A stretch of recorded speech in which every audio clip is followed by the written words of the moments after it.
Bravemaker Show is hosted by Tony Gapperstone. Thanks for tuning in. It's showtime.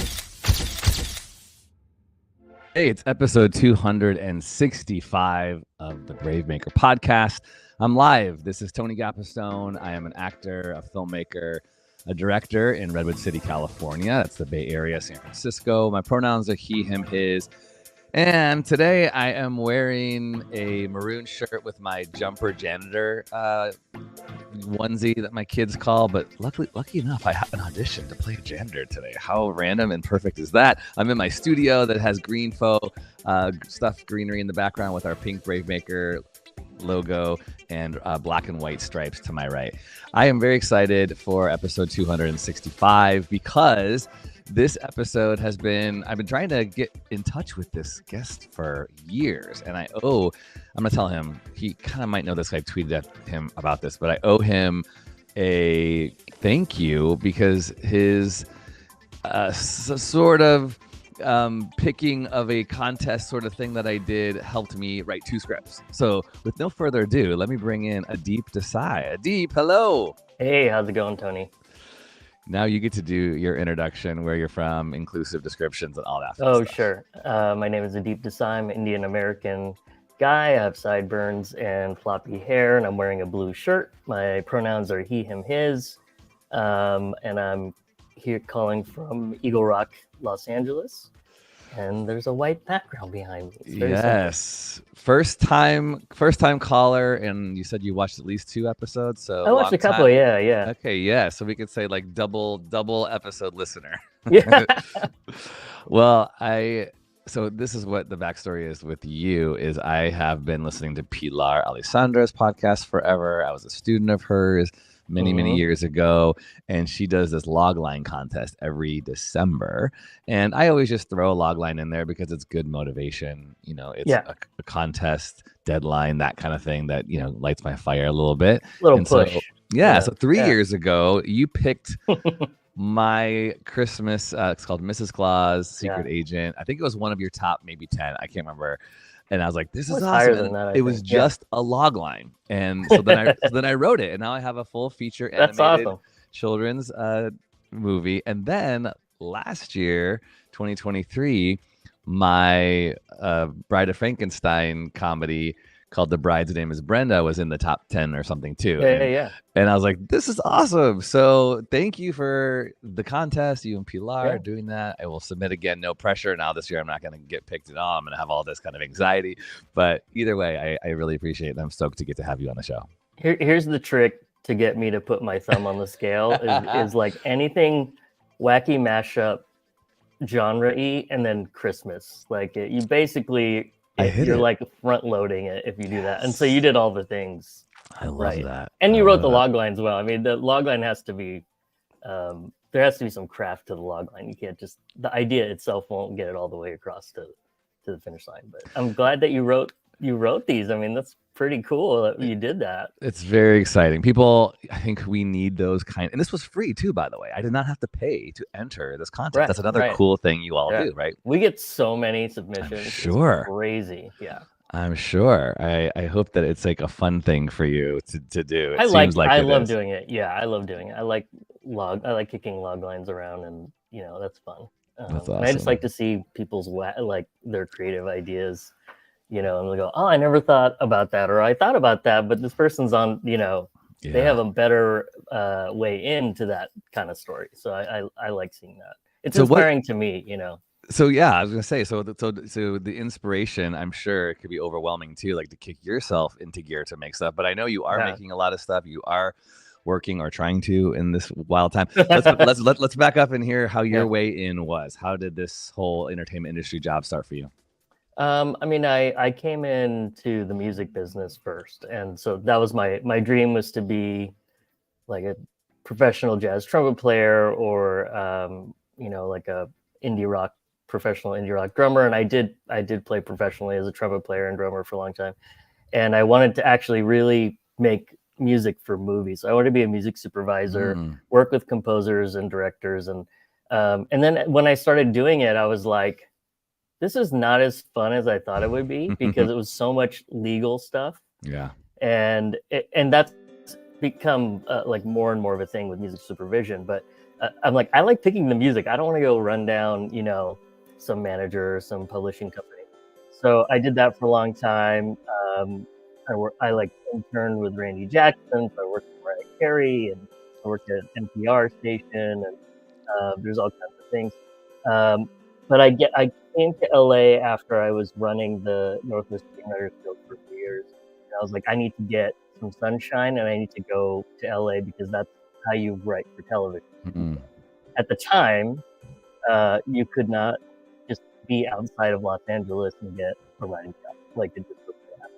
So I came to LA, did the consistency thing. Was not amazing at it. I was like amazing at certain things and terrible at other things, like a lot of people. And I found myself like I was doing comedy, so I worked with some comedy people, and I did like UCB, so I did the whole UCB improv and sketch program. I did some Groundlings, I did some IO. I did like indie, I did stand-up and indie improv and musical improv, and playing drums for people, and then I ended up working at Reading Rainbow, and I was there for a while, had every job there, and then I got laid off, and I was like, what am I gonna do? And I come home, and my wife's like, why don't you just do the thing you're supposed to be doing, which is write? And I was like, oh yeah, what a thought, and so I was like, okay, so I'm gonna write something, and if it's terrible, I'm gonna quit. And so I wrote one thing, and it was not terrible, and I was like, oh shit, now I have to keep doing this. I was like, okay, if I write the next thing, and if it's not amazing, then I'm gonna quit. And it was really good, and it actually, those two scripts ended up getting me into graduate school at AFI, got me into the Disney program, got me my agent manager, like it got me everything. And all I was trying to do was like write two scripts that didn't suck. Like that was the bar. And just write something that doesn't suck. Yes. I mean, that's not a very high bar. So right. And it's good to remind yourself of that when you're further down the line and you get into like your perfectionist brain is doing its thing. It's like, yeah, you just got to get it down, and then it's not going to suck as bad as the last thing you did, because hopefully you're getting better every time you do this. And going way back, my parents came, because everyone asked me this, like where I'm from. My parents came from India to the US, and they both joined the Air Force. And so we kicked around. I was born in New Jersey. We moved to Texas. We moved to New York. And then we ended up in Sacramento. And that's where my like Bay Area stuff comes in, because I spent a lot of time busking on Telegraph and like Pier 39. Come on. Yeah. You did? Yeah. What were you busking? Like, I would drive my van. I had a minivan, right? That my parents, the family minivan that I tricked out. And I'd drive to Telegraph. I knew exactly where to park, and I would be out by Amoeba or Rasputin, and I'd be playing trumpet. And so trumpet, like, that's right. Okay. Yeah. And then I would go down to like Berkeley Square, and I would start arguing with all the evangelicals, and I just like, I loved Berkeley. Berkeley's what year is this that you were doing that? This is like the 90s. This is like 100 years ago. Okay. I was like 15, early 90s or late 90s? 16. Early mid, and wow. Yeah, so it was when like all I did was music. So yeah, that is a trip, dude. Yeah, that is so cool. Cause I moved here in 1998, so maybe I just missed you busking. Yeah, you did. when I first moved here, I loved going down to definitely Pier 39. I think I went to Berkeley a few times here and there. I go to Berkeley more now, but that's just a fun culture. Yeah. I've often thought about, what's that guy's name, the Bushman? Yeah. Have you heard all the myths about him, like how much money he makes and sending his kids to college? I mean, you never know, right? That could be like a movie right there. It's a whole movie. Yeah, that would be a really good like documentary. Well, just looking at your history and your origin story, I was really impressed with that, like that musical career, and how your trajectory was one way, then you thought it was going to go this way, then this way, and it's really cool to kind of see what that has parlayed you into. So you do have, by the way, if you want to check out Aadip's work, aadip.com, you've got a lot. I mean, you've won a lot of things. You've got a lot of credits. You've done a lot of cool things. Definitely want to talk about the Goldbergs. And I guess the industry is totally changing right now. Can you talk about, was it really like the perseverance, the putting yourself out there, the winning the things that really kind of made the jumping up on the ladder possible? Or what do you kind of attribute back there, like in the system, kind of getting you to where you are today? I think it's like being willing to bet on yourself more than you think you can. Mm-hmm. So you think like, you're like, I can do this, but it's like a different level of commitment where you're like, get out of your own way.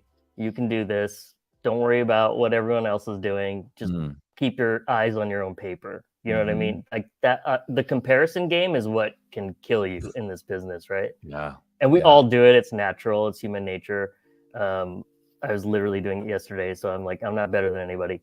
But it's focusing on the right thing. So I got distracted by a lot of different things. Like, should I have gone off and done all this comedy? I don't know. Maybe someone told me I was funny and I believed it, and I just ran that down. And I think it was good because like I can write comedies and I can write a lot of jokes, and being funny is like one of my little traits, one of my little, superpowers. But it's not just that. Like, I want to tell good stories and that kind of thing. So it's like, know what you want to do, like how you see the world, how your vision for your own creative stuff, like have a good sense of that, and then just keep iterating on the thing. And then eventually, I mean, you need luck.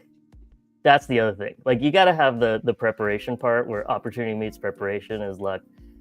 You have to have the shit that's ready. And I was just talking to some guys yesterday, and we're all comedy guys, and we're like, there's no comedies. And so everyone's writing 1 hours just to have that in their, like, light 1 hours to have in their portfolio so they can go up for jobs, because it's just, they just ask you, like, do you have a light 1 hour? And you're like, no. And they're like, thank you, goodbye. It's like that. So now when you say, I know, because you said you were at a WG event, when you say you're talking to other guys, like, these are other writers who are other, reps, credits, have had deals. That's the crazy thing. You talk to showrunners who are like, I don't know what we're gonna do. They're like, what's happening here? Because there's really nothing going on. So when nothing is going on, you can sort of buckle down and get your creative projects done. So when the world comes back, then you can be like, here you go. I have 9 things. Which one, you're ready for anything at that point. And I'm not saying I'm great at it, but that's my goal, and I think that's a good goal for everybody to have like 2 or 3 new things that are really connecting with you on a personal level. So it's easy for you to pitch and get behind. Because I don't think writing to a trend is a good idea. I don't think writing like, oh, everyone says horror is over always hot, so write a horror movie. It's like, do you like horror? Do you watch it? Like, no, not really. And I'm like, maybe not. What do you like? I like period pieces. I'm like, you know what? Everyone says they hate period pieces, and yet we see period pieces all over TV all the time. So I'm like, write that thing. Yeah. Don't believe anything you hear sometimes. Yeah, it's don't really even hard. listen to me. To just be like, that guy, he's just one person. Yeah. Write something, write what you like, and know that I think I am telling myself this too, because I've now have a litany of scripts that I've written over the course of a decade, and I've been able to make my own things, right, and do personal things and bring it to life and fun things, etc., and work for free and low and no budget. But there's also things I go, I'll never be able to get this made on my own because I've written it to be millions of dollars, right? yeah. But I have it, and maybe someday it'll come to life. So don't discredit those things. That's why it's so cool when I look on your website, Aadip. I really like you have this tab, my writing, and you talk about the themes that you write. You talk about your style. You obviously have your credits. And then you've got a list of, the things that you have available, which I thought, oh, that's really cool, is to go, hey, all these scripts I've written, are here. So people could go, hey, can I read that? Can I read that? Can I read that? And it's almost like you're creating, that's your portfolio, right? Yeah. As a writer. And you know what? I just added that, and I never had that. And I was like, who cares? Put it up, see what happens. And it's very strange. I get work through my website randomly, and it's kind of cool. And they're like, oh, I saw that and it's like one little random ass nugget on my website that that people like. And usually people like the resources that I post because it's like a lot of, I mean, that's like 20 years of shit that I've amassed, and things change, but at least it's like a jumping off point for anyone who's like new or mid-level, or actually at any level. They're looking for scripts. I just send people there. I'm a huge nerd for like writing theory and philosophy and how to look at scene work and all these things. So I just share all that, and hopefully it helps somebody. And that's all I'm trying to do. It's not like not about me. It's about just the whole. I just want everybody to be more confident about their writing and competent, with their writing, and feel like they can put their stuff out there.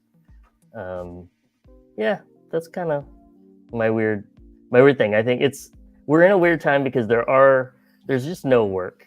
Like there's almost no work, and so we're like, what do you do? And people were saying stay alive till 25. God, I'm so tired of that, but yes. Dude, I know. And then now like they have their little rhymes for 26, and I'm like, I can't even. I'm in 2024. People are already talking about surviving till 20. Yeah. What? I need to know, what is it? It's no, it's terrible. It's so bad I can't remember it. It's like, because 26 doesn't really rhyme with anything great. No.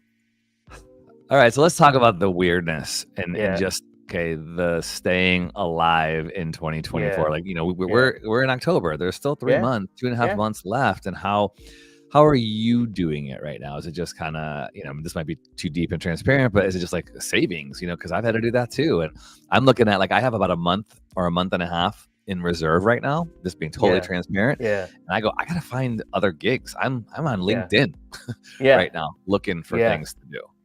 I was a person who worked like 2, 3, 4, 5 jobs at the same time. Like I'd have a full on 9 to 5 or like 9 to 6. And then I would have all this other stuff. And right now, like I decided for my own like mental health to just pull everything down and just focus only on writing and occasionally like consulting and teaching. But I was running marketing for Roadmap Writers for like 2 years. I love Roadmap, by the way. Roadmap student right here. Yeah, Joey's like I'm like his straight husband basically. And like I'm his emergency contact if he gets arrested by the police, for which he might with all that dog advocacy he's doing.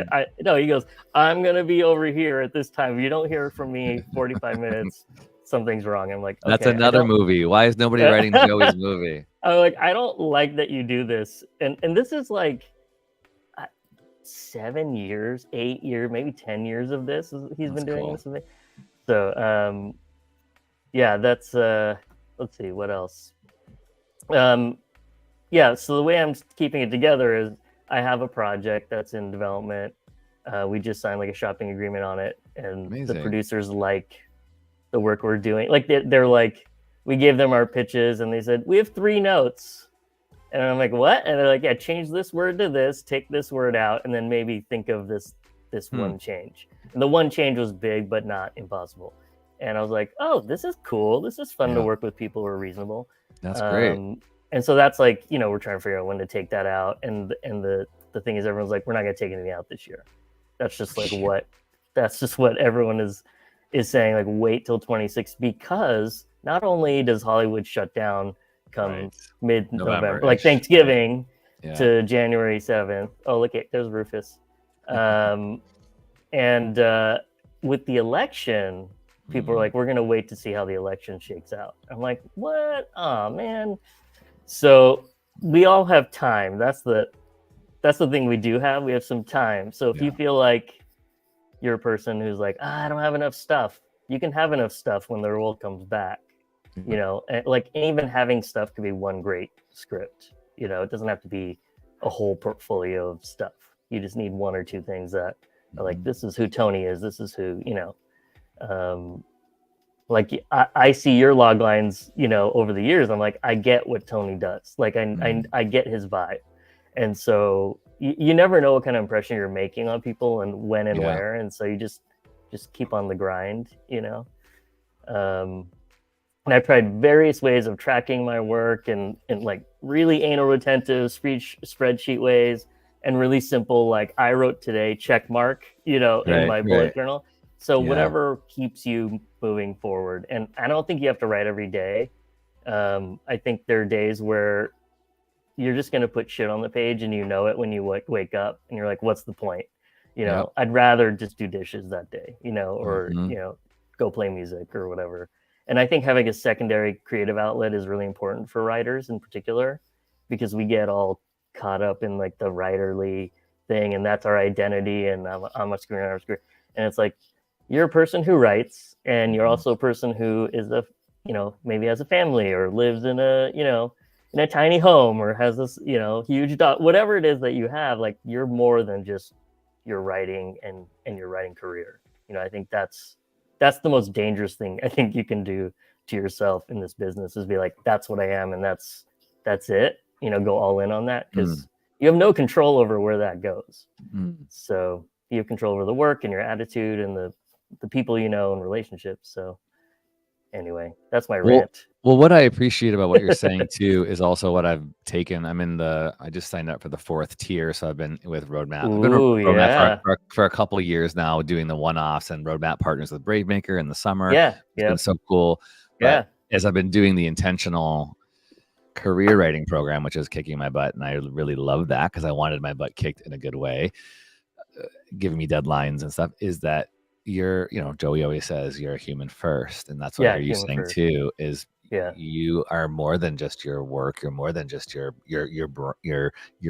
Your brand, but your brand has to have a human connection, because people will say, right, like they're prepping us in these pitches to talk about your human life. They want to know like about my fatherhood, my marriage. They want to know about my old church background and how I've rejected it. And people love that.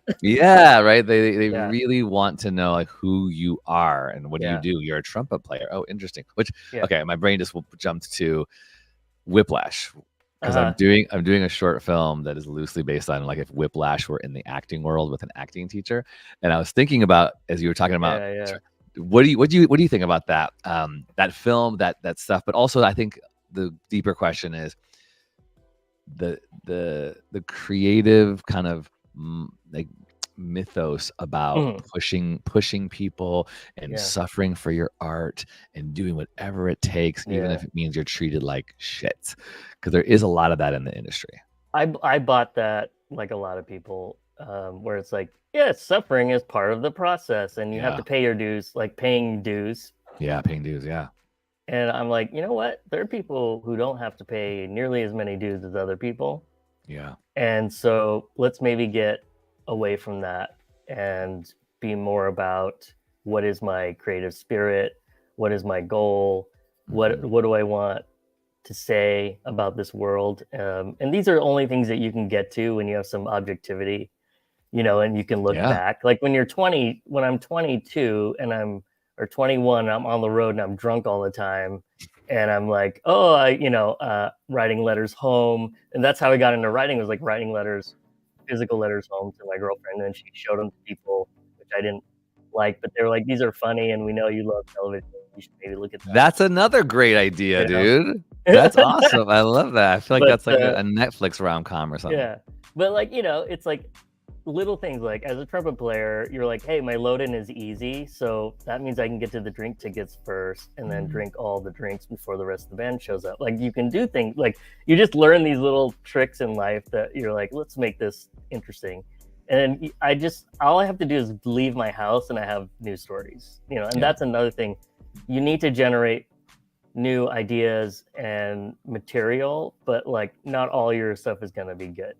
Like be really choosy about where you put all your time, because you can kind of chase something. Oh yes, there's my anti-Trump shirt. I have many. You have many. If you're listening to the show right now and not watching, we are putting up a photo of Aadip's Instagram, which you should go and follow him at. I barely use it. But there's some fun photos on there. One being a shirt that says "Nope" with an image of Trump in his hair and red tie. So that's very fun.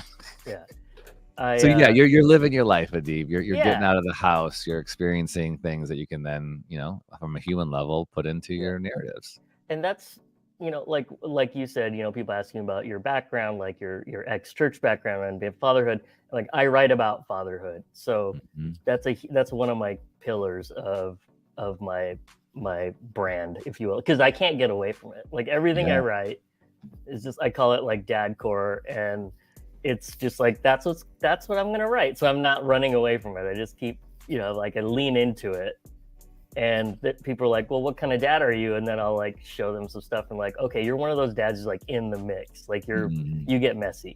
And it's not like a lot of Hollywood dads that they have the night nanny and the day nanny and they got this, and I've heard that from executives. They're like, they'll have people come in and pitch on a family thing, and they're like, clearly you don't raise your children, is like kind of the vibe they get. And they're like, you actually are doing it. You're like raising your kids, so you have some experience here that's going to be deeper than just like I have kids somewhere, where Yeah. So I think it's important to know kind of what your little nuggets are, Yeah. whether it's fellowships or your background or whatever you're doing. What your thing is, right? So if you're What's your listening thing? to this, whatever kind of creative you are, it reminds me, I have this great actor who's in our community, and he was just talking about something he didn't like about his physicality that might be considered a challenge or offbeat. It's not this kind of perfected view of body standards. And he said, I really kind of struggle with that. And I said, what's really beautiful is, I'm a director. I'm always looking for, people that I want to cast. And there's going to be a role that only you'll be able to play, because that's a real human thing. People can, fake it and do it, but you have it. So embrace it, lean into it. And so as a writer too, I think that's really important.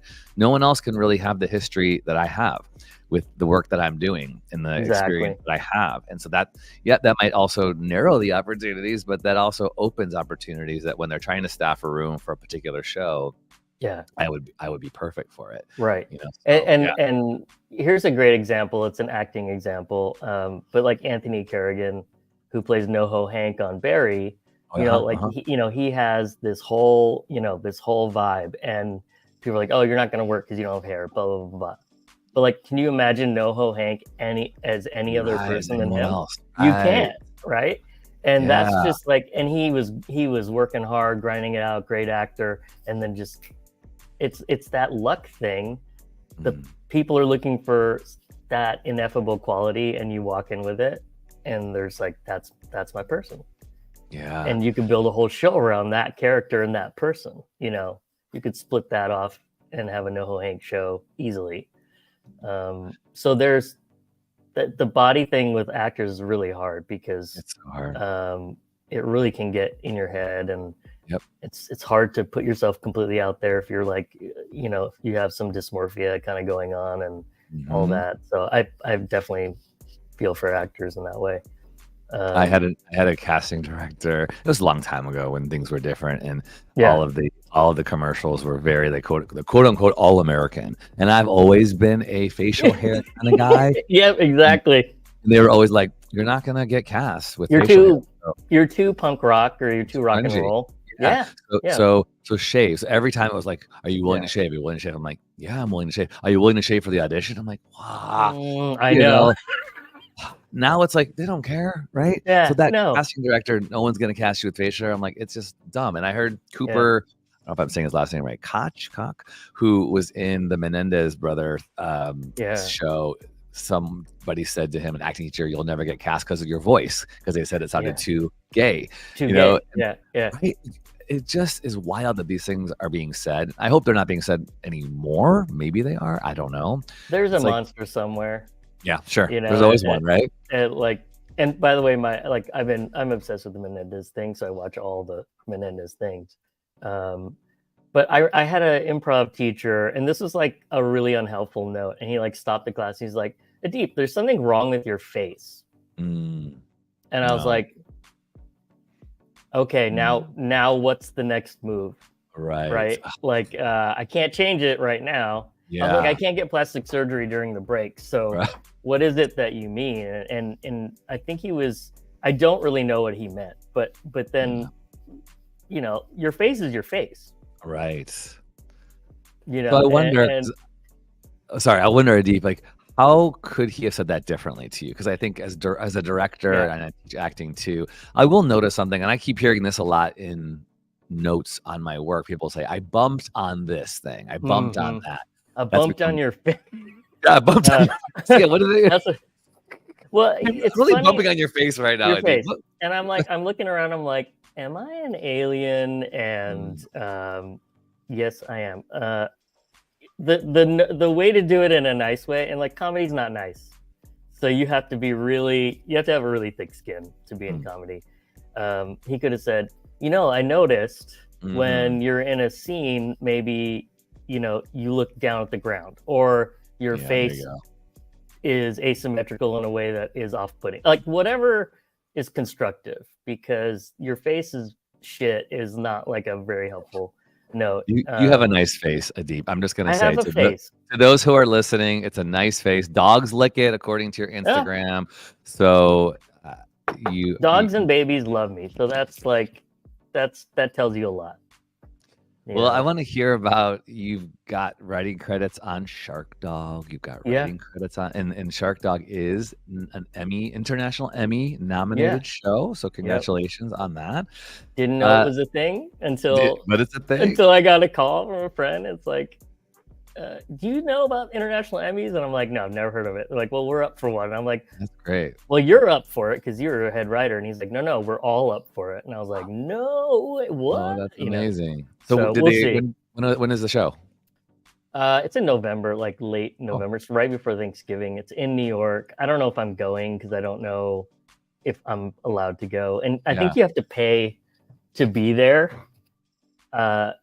Like the Grammys and all that stuff. So I'm like, you have to go to the Grammys? Oh yeah, you do. No, come on, I didn't know that.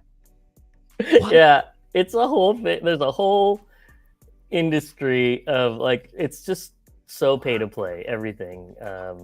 It's wild. Usually like your agent will pick it up, like or your label will pay. That's a trip. Wow. Yeah. What about the Oscars?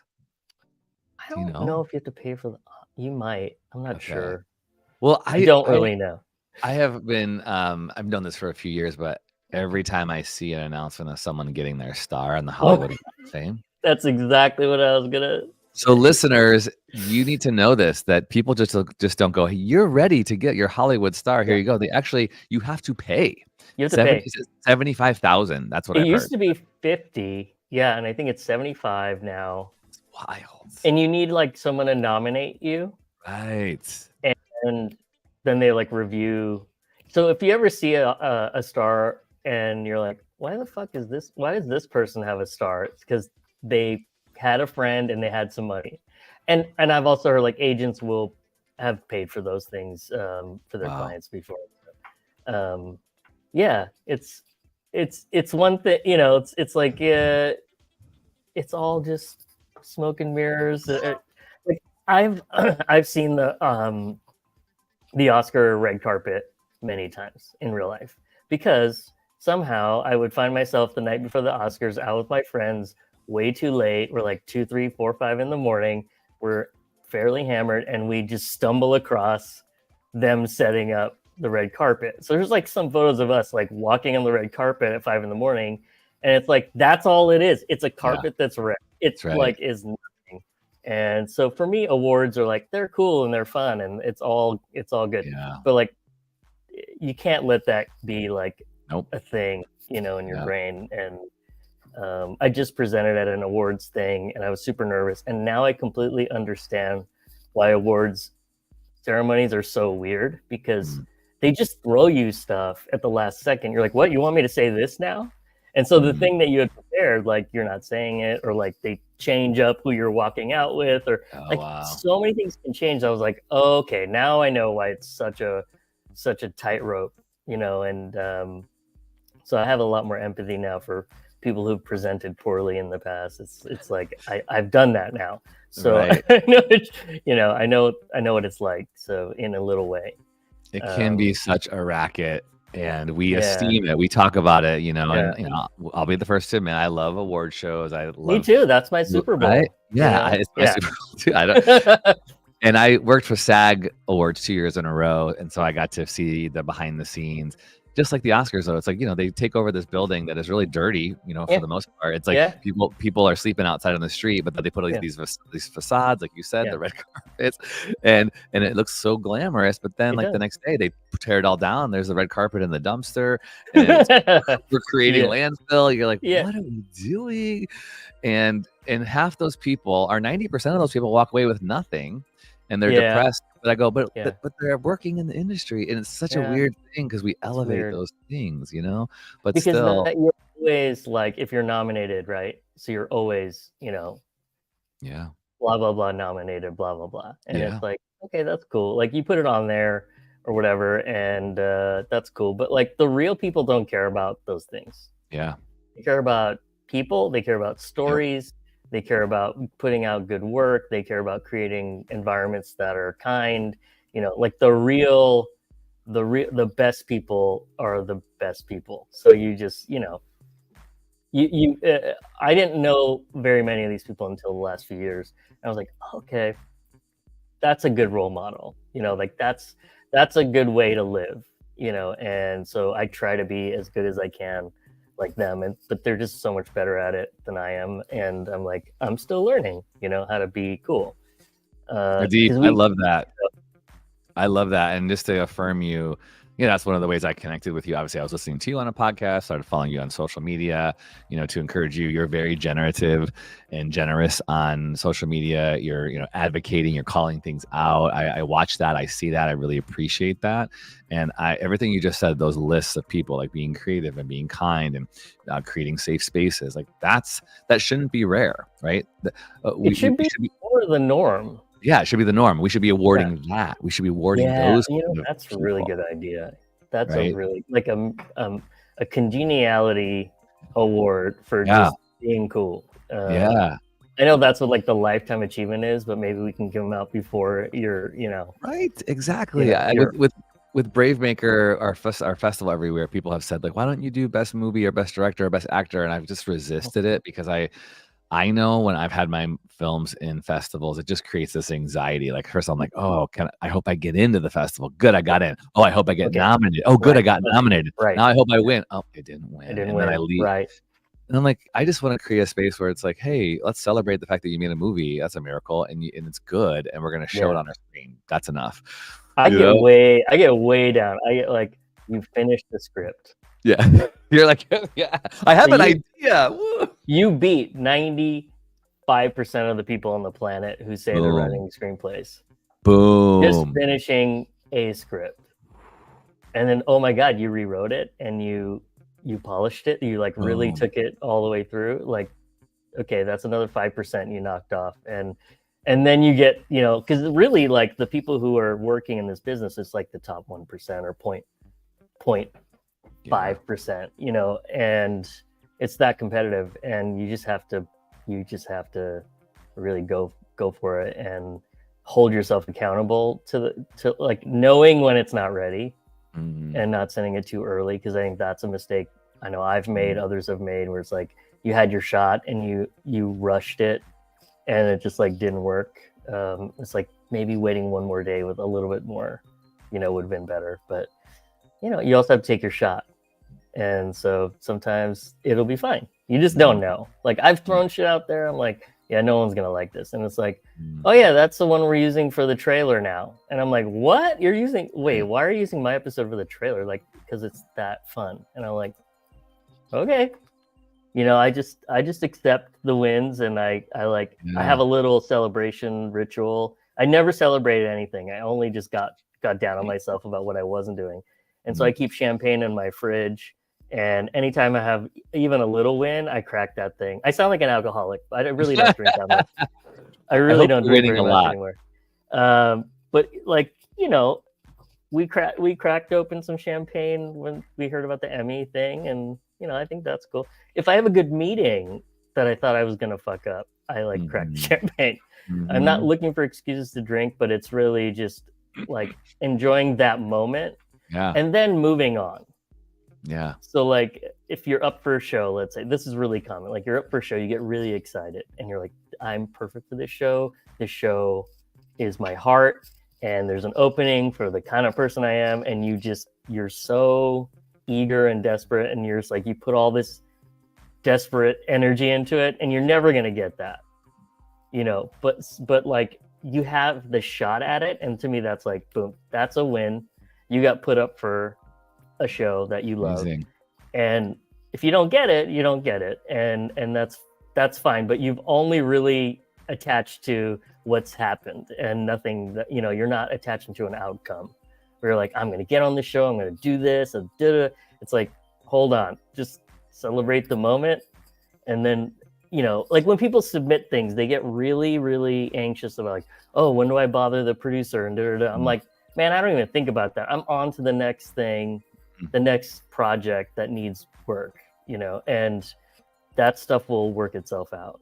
You know, it's, we kind of worry about the wrong stuff.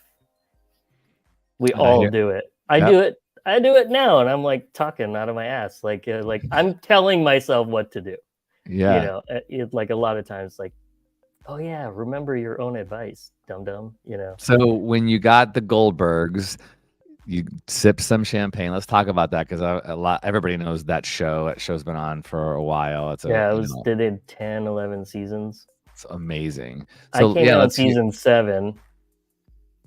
So to prepare for a show like that, you basically have to watch 6 seasons of 22 episodes a year. Like, it's a lot to prepare for those things. So if you're up for a show, pick and choose, watch the first and last episodes of each season, at least, and the pilot, like, watch those things. And then anything that gets really high reviews online, watch one of those. And then you're kind of prepared for your meeting. That's just like a little trick I have.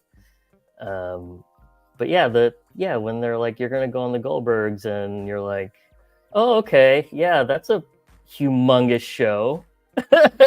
Like, what's that going to be like? Because it's very intimidating to go on something like that. Because you walk in the room and you're like, hey, that dude was on Friends. She was on SNL. He was on Rick and Morty and Community. These 3 people were on Speechless. Like, their resumes are crazy. And you know, you're coming in like, I'm a Disney fellow. You know, you're just like, I got nothing. But you don't have it's right. You can contribute, and you contribute in the ways that when you come into a room, you're going to find that other people have your superpower already, like your first 2 or 3 superpowers, and you're like really digging deep into the wine cellar, and you're like, okay, I'm going to take this thing. I see there's a need for this particular thing, and I'm going to go there. So my thing was, like, everybody can write jokes in those rooms. Everybody can write like 50, 100 jokes a day, like, no problem. But I was like, I'm going to make sure that every joke I pitch has an emotional tie to the relationship between those 2 characters. So when the joke comes, it kind of hurts more. And it like affects them and makes them maybe make a choice. And so that's all I would pitch from that place. And that worked. You know, like, I got stuff in. Staff writers don't generally get a lot in on those kind of shows. I got stuff in. You know, I was excited to see my work on screen. I got to cover my episode. I get to produce it. It was great. I mean, that's my favorite part, is like being on set and working with actors and the crew and everything. And the crew's like, you're not like a normal writer. And I'm like, oh, what does that mean? Like, you seem to like being here. And I'm like, a lot of writers don't. They'd rather be in the room. Oh, I got it. Okay. You know, and then there are other writers like, I love producing. So and I'm like a producer-y kind of guy. Mm-hmm. So if I just like the energy of set, you know, what's not exciting about making things? It's so dreamy. Like, this is what we dreamed. This is the goals we had, right? I don't think anyone grew up going, you know what? I want to sit in a conference room, right, with 10 other people with their feet up on the desk and eating snacks from Trader Joe's. Like, I can do that at home. Mm-hmm. So there has to be more than the trappings, right? And so you have the magic of set. There's a lot of magical things of set. And then the writers room, the magic is like, you get to tell stories, and you make a living telling stories. That's kind of amazing. You're pulling from your stuff. You're like, oh yeah, I got dumped like this. I'm like, oh, we got to use that, you know, and almost always those really personal things get into shows because they're so real. And so yeah, that's the fun. The whole thing. I mean, I feel like we've lost a little bit of that spark in LA. Like I've talked to a lot of people, it's like it doesn't feel like the same kind of creative place that it used to, because so much stuff has left.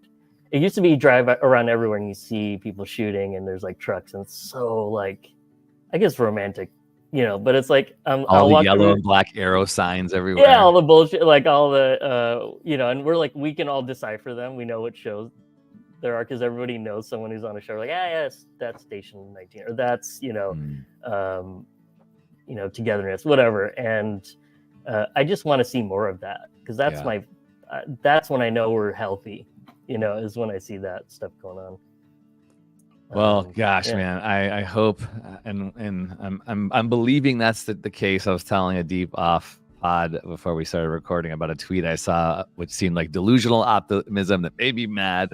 But I was like, well, I got to give that person credit to believe like things are going to change and it's going to get better and it's happening now, and like that's the kind of thing in some way that gets us through. It's like that's how I cope too. As I cope by going, it's gonna work out somehow. I gotta stick with it. Yes, do I want to quit? Yes, am I scouring LinkedIn looking for jobs? But I'm also like, what? I'm not giving up. I'm not. I think about it, but I'm not, because I love it too much. I love being on set. I love taking what's inside of my head and putting it onto a page and then casting actors and directing. I love the whole thing. And so I love all the acting stuff. I love, and other writers are like, are you crazy? I'm like, well, if I didn't want to work with actors, then why don't I would write novels.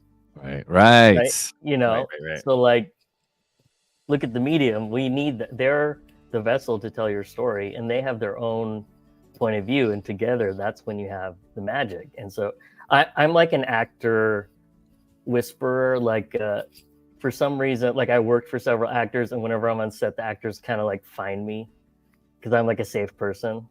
Nice. And it's what even when I was on how do I interpret this direction, or was that what you're trying they're to... like, hey, do you have any insight on this thing? And it's like, often I'd be like, I talked to the director, I can't, you know. Right. But it doesn't even matter where I am. Like I was at a play date and I was talking to a woman, and she was really cool, and turns out she's one of my favorite actors on TV right now. But she was so out of, you know, she wasn't in her makeup, all that stuff. And I flipped out. I was like running around my friend's house going, oh my God, and we start quoting her.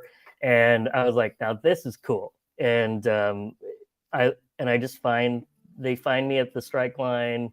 I would like talk to a bunch of people, and I'm like, what do you guys do? Like, oh, we're actors. I'm like, of course you are. You know, like it doesn't. So I just own it. And like when I'm on set, like actors who are like, I used to be an assistant to a lot of actors, and even if I wasn't someone's assistant, they would kind of like not use me as assistant, but they would have me be like nearby because they just liked having a nice person nearby.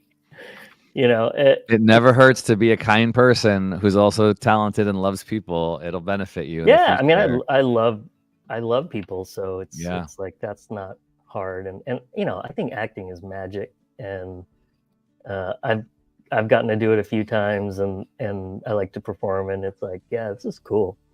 It's awesome. Well, Aadip, from busking on the streets of San Francisco and Berkeley to whispering in the ears of actors and writing in rooms of really cool shows, congratulations on all that. I know it's not easy. You're going after it. It's very encouraging. I'm inspired. Really glad to connect with you. If you're listening or watching episode 265 with Aadip Desai, you can find him at his name. How cool. You're just like at Aadip, AADIP. You know, it's a blessing and a curse.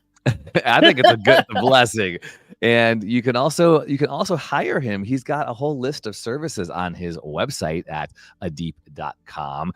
One of them being the fellowship whisperer, writer for hire. Obviously, he's an actor whisperer too. So he does consultations. Actually, that's funny. I have had actors call me and they're like, "Hey, can I just like talk to you for a while?" And that's awesome, man. I'm like, okay. I mean, you went to like Carnegie Mellon, but okay, let's, you know, it's like, what can I tell you? And there's like a regular person, a writer, you know, how do you see, like, will you look at my reel kind of thing? Yeah. I'm like, I'll look at your reel, and I'm like, oh yeah, and I'll see stuff. and no one can see their own stuff, right? You have to have other people look at your stuff, and that's part of the being brave, is like putting yourself out there even a little way. Great way to end. Put yourself out there, keep going, let us see your stuff. Use social media. I know can also be, and you mentioned this earlier about mental health, and so just I want to always say this: if social media is somehow inciting negativity in your mental health, I know for me, I definitely have to sometimes put it down because I can feel the comparison trap. So I was telling myself about some things like I don't want to click on certain people or mute them because for whatever reason it doesn't do good in my soul. I have to be careful with that. And it's not that they're like bad people or they are doing anything wrong. It's just when you're in a certain place, certain people are in a different place, and it can kind of like brush up against. And I don't know if even it's ego. It might be id. It's like we're brushing up against each other. It could it could bump us, bump you. I like scrape too. I like saying I get into scrape, but like toxic positivity is bad. It's bad for your mental health. It's bad for other people's mental health. So I'm not a fan of that. I'm like, let's keep it real, but let's have hope, and we can get some shit done. That's a great reminder, Aadip. Thank you for that. And out there, as you go after your dreams, yes, be positive, and also like it's good to let us know when you don't. I had 2 rejections happen on one day, and I just I blacked out the things, and I put it in my stories like, just this is the reality right now. I'm doing a lot of stuff. Yes, it looks like things are going great. But this is also the reality. The hits come, and they come a lot. And I gotta tell you, the pileups are hard. When you get I can handle 1, I can stomach 2. 3, I'm in bed for a day. That's what it used to be like. Now I can take them, but those pileups are hard. It's like, could you just reject me in 2 days when I'm over this thing? But that's part of if you're putting yourself out there, then there's more chances for you to get rejection. That's so at least if you're getting rejected a lot, it means you're doing something right. Yeah. Good. Yeah. And so twist the way you look at those rejections as evidence that you're going after your dreams and your desires, and you're not just waiting around and doing nothing, because that could also be too.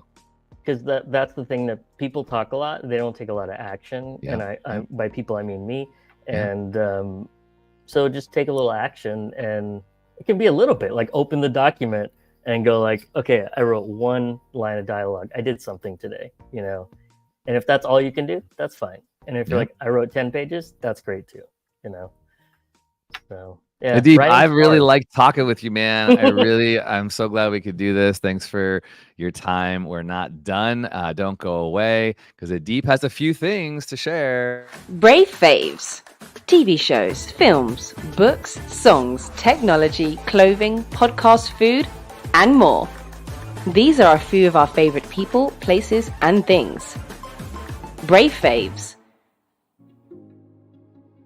All right, Brave Faves. My favorite thing of the week. I'm going to just share one. Oops, let's see. Did I just lose my camera? I might have. I'm going to share the fact that season 6 of What We Do in the Shadows is out. It is my absolute favorite show right now. And maybe, I don't know, I could say of all time. It really is. I love vampire. Do you like it? It's one of the best comedies ever, in my opinion. So thank you for saying that. And I'm so I'm so into mockumentary stuff. I love vampire culture. I also know one of the writers. Shout out to Lauren Wells. I love Lauren. You love Lauren too? Okay, great. It's so smart, and it just it's so smart. Sometimes I'm mad. It's so good because I want to be a part of something as good as that. So if you haven't watched any seasons, start at season 1 and you can binge it all. Oh my god! And watch everything that everyone has been in before. So watch Flight of the Conchords, watch IT, watch all these things. You see the origin story of these weirdos because they've been doing the thing. They've been doing forever, and they're the best at it. They certainly are. And a couple mentors who wrote 2 or 3 mentors who wrote on that show. So I was like, how do I get it? You feel like you're in striking distance of something like that, but you're so close. I'm so close to you. Yeah. Okay, that's good. Well, good. I'm glad that you like it too. What's your favorite thing of the week, Aadip? Well, I have been kind of obsessed with the Menendez stuff, so like the monsters and the TV, the miniseries, and then also the movie, the documentary on them. But there's two other things. There's a new record by the band The, and it's called Ensoulment. And a lot of people don't know about this band, but it's really one guy, and then he's like got this collective, but his stuff is the darkest, coolest, most outstanding philosophical kind of music. So check that out. And then I'm reading a book. This is super nerdy, but it's called Kick It: A Social History of the Drum Kit.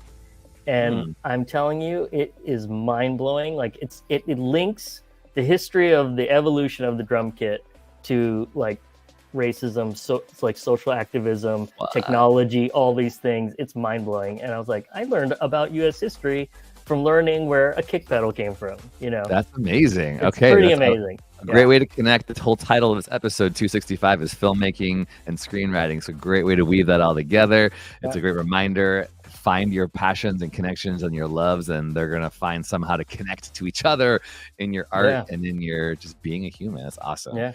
Aadip, don't go away. Thank you so much. This was so great. I really appreciated talking with you. And if you like this conversation, follow Aadip and make a comment on our YouTube channel, bravemaker.org, or on Instagram. And we can't do this show without our producer, Amy Cohen, who also is a big fan of the Menendez brother stuff. And I think she told me today there's like an arraignment or there's something happening legally, or something is happening today. So be on the lookout today, right? Yeah, they were talking about reopening the case and really looking at, you know, what was really happening back in the day. So I think it's wild. And that's the power of media and storytelling, right?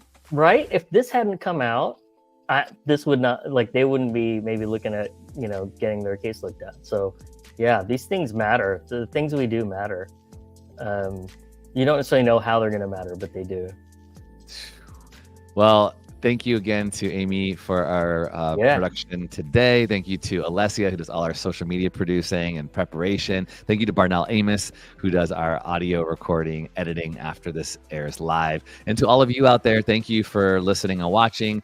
There's about, I think we have like 400 people from our audio podcast to our YouTube who check in with us. If you are inspired or encouraged anyway with this entertainment education, share it with a friend. We want to keep growing. We do this because we love it. I love it. You can also become a donor of the show, and Bravemaker is a nonprofit. So whether it's $3 or $300, we need support. Go to bravemaker.com/donate to become a partner today. You could also use your phone and just text the word Bravemaker into your text, and you'll get a link right to your phone. So 44321, text Bravemaker, one word, and you can become a donor today and help us keep doing our film festival every July, which, Aadip, I'm just going to publicly invite you. Come to our film festival in July, and we can have you be one of our special guests.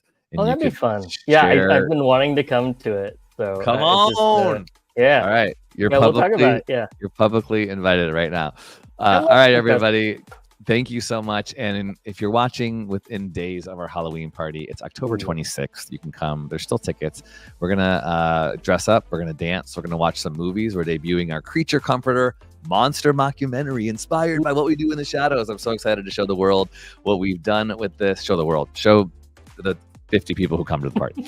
And it will also be on YouTube on October 30th. So take a look at that. All right, Aadip, this was great. Right. Thank you so much for this conversation. I know I kept you longer than I said I would because you're just a good talker, and I really appreciate this. No, but thanks for having me. Yeah. Got it. Don't go away. I want to chat with you real quick. But everybody else, you can go away and find us on the socials. I'm Tony Gapistone on all places, bravemaker.org on all places. Reach out. We're going to Sundance too. If you want to bunk up with us, we have a couple bunks. I heard Aadip say, ooh.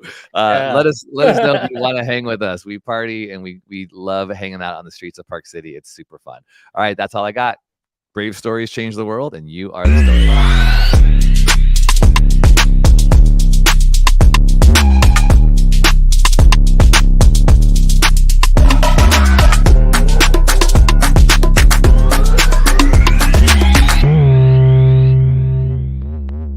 Follow us on Instagram, Twitter, YouTube, and Facebook at bravemaker.org. Like, subscribe, and share. To become a monthly donor, text the word BRAVEMAKER to 44321 or go to bravemaker.com/donate. Thanks for tuning in.